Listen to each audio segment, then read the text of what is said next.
প্রতিবার ডিম দিয়ে পাস্তা রান্না করি, তো আজকে ভাবলাম যে একটু চিকেন দিয়ে পাস্তা রান্না করব। তাই প্রথমে এখানে বাটিতে পরিমাণ মতো পাস্তা আমি নিয়ে নিলাম। পাস্তা জিনিসটা মন্দ নয়, খেতে ভালোই লাগে।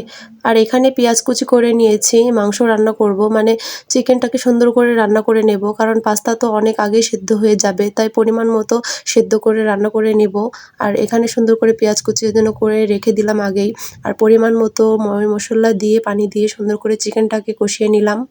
আর সাথে দুটো ডিমও আমি সিদ্ধ করে নেব, পাস্তার সাথে খেতে ডিমটা অনেক মজা লাগে। আর ডিম আর পাস্তা সেদ্ধ করার জন্য একটা পাতিলে আমি সুন্দরভাবে গরম পানি ও পাস্তা দিয়ে দিলাম, আর পাস্তা খানিকক্ষণেই রেডি হয়ে গেল সিদ্ধ।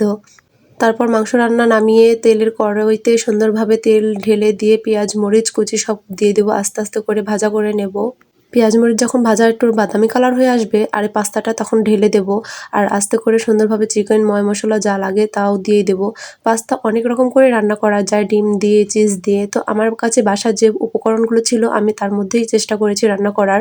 আর চিকেনগুলোকে অনেক সুন্দর ভাজা ভাজা করে নিয়েছি। বাইরের রেস্টুরেন্টে তো আমরা অনেকেই পাস্তা খাই, তো সেখানে তো প্রচুর দাম নেয়। আর সেই টাকা দিয়ে যদি পাস্তা আমরা কিনে এনে বাসা বানিয়ে খাই, তো ওখানে একদিন খাবো আর বাসায় মনে হয় 4-5 দিন খেতে পারবো। তো আমি পাস্তাটি বানিয়ে বাইরে গিয়ে সুন্দরভাবে খেলাম। তো পাস্তাটি ভালোই মজা হয়েছিল। আর সাথে সাথে ডিম সিদ্ধ দিয়ে পাস্তাটি খেতে অনেক বেশি মজা লাগতেছিল। তো যাই হোক, পাস্তা রান্নাটি দেখতে তোমাদের কাছে কেমন লাগলো, আর বাসার বানানো পাস্তা তোমাদের কাছে কেমন লাগে অবশ্যই বানিয়ে খাবে আর কমেন্ট করে জানাবে। আর আজকের ভিডিওটি এই পর্যন্তই। আল্লাহ হাফেজ।